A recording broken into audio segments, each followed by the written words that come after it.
దుర్మార్గం. అందుకే యావత్ క్రైస్తవ సంఘానికి మొత్తానికి కూడా ప్రేమతో జ్ఞాపకం చేసి మరీ చెప్తున్నా, మణిపూర్ ఘటనని దృష్టిలో పెట్టుకుని ఓటేయండి.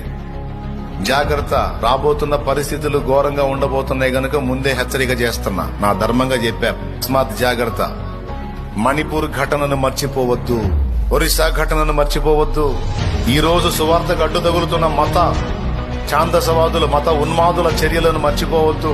మత విద్వేషంతో మన ఆంధ్రప్రదేశ్ లో మనకు సమీపంలో అతి కిరాతకంగా చంపబడినటువంటి స్త్రీలని, పురుషుల్ని మర్చిపోవద్దు.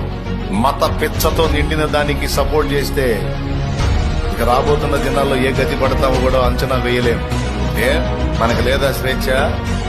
మనం నమ్మిన దైవాన్ని ఘనంగా చాటుకొని మయపరుచుకునే స్వేచ్ఛ మనకు లేదా? నీకు తెలియదు, నాకు తెలుసు. వందలాది చర్చిలు కోల్చబడ్డాయి. నువ్వు నీ భక్తి చేసుకుంటున్నావు, చేసుకో. మా భక్తి మమ్మల్ని చేయని.